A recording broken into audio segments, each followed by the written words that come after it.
Have you ever heard of a prisoner who demanded his kidnappers raise his own ransom? No?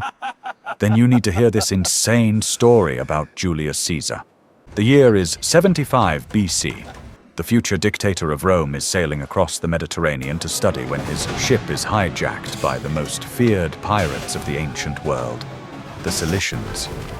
But instead of begging for his life, Caesar spends his captivity writing poetry, bossing the pirates around, and casually joking about crucifying them. So, how did it end? Let's just say those pirates learned the hard way who was actually holding the cards. When we think of Julius Caesar, we picture the all-powerful dictator of the Roman Empire. But back in 75 BC, he was just a 25-year-old aristocratic kid whose name didn't carry much weight yet. He was on his way to the Greek island of Rhodes to study rhetoric under Apollonius, the most famous speech coach of the time. Caesar knew that if he wanted to survive the cutthroat world of Roman politics, he needed a silver tongue and nerves of steel. But the Mediterranean back then was basically a lawless highway. It was crawling with Cilician pirates who made a fortune raiding ships, kidnapping wealthy passengers, and demanding massive ransoms. And as luck would have it, Caesar's ship sailed right into their trap. The pirates had no idea who they had just captured. To them, he was just another rich Roman kid. So, they demanded a ransom of 20 talents of silver, which is roughly around $600,000 in today's money. But what Caesar did next is the ultimate historical flex. He literally laughed in their faces and said, "You guys clearly have no idea who you've captured. I'm worth at least 50 talents. Yes, you heard that right. He insulted them for underpricing him and raised his own ransom. Why? Pure arrogance and ego. As a future leader of Rome, he refused to let his price tag be anything less than legendary. The pirates, thinking this was the easiest payday ever, happily agreed. What followed was 38 days of the most bizarre hostage situation in history. Caesar didn't act like a prisoner. He acted like he owned the place. First off, he ordered the pirates to shut up whenever he wanted to sleep. If anyone made a sound, he'd reprimand them like a strict headmaster.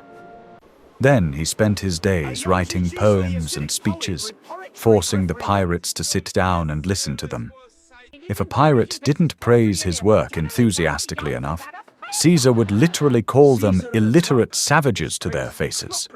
Imagine being a bloodthirsty pirate and getting roasted by your own hostage. But the wildest part?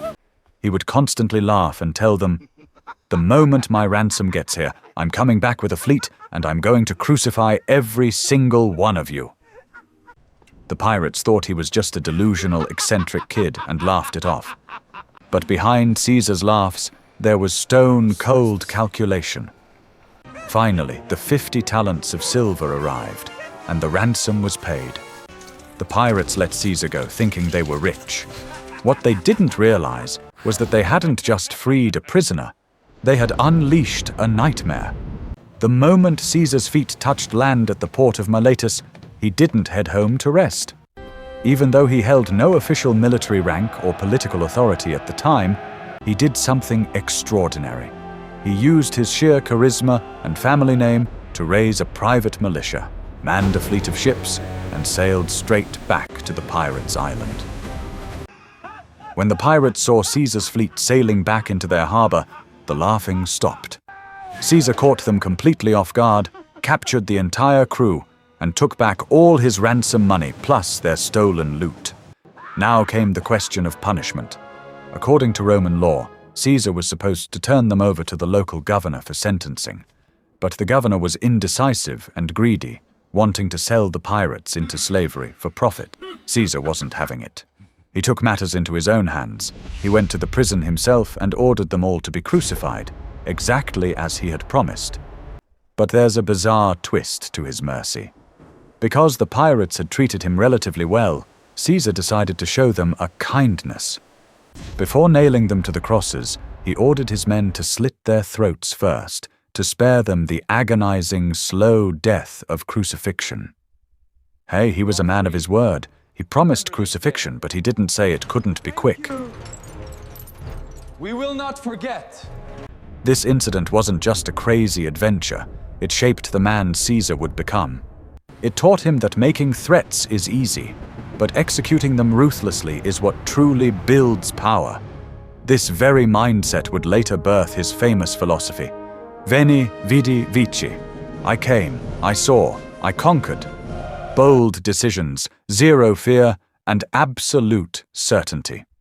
Years later, when he conquered Gaul, or when he made the fateful decision to cross the Rubicon River and spark a civil war, the unshakable confidence he showed came right from those 38 days spent with the pirates. So, what's the moral of the story? If someone has zero fear, you're probably better off leaving them alone. Because when you kidnap a guy like Julius Caesar, you're the one who ends up trapped. The pirates' laughter ended on a cross, but Caesar's confidence never wavered, not even when he faced the senators' knives years later. If you love mind-blowing stories from history like this one, hit that like button, subscribe to the channel, and turn on notifications so you never miss an episode. Let me know in the comments below what you would have done if you were in Caesar's shoes.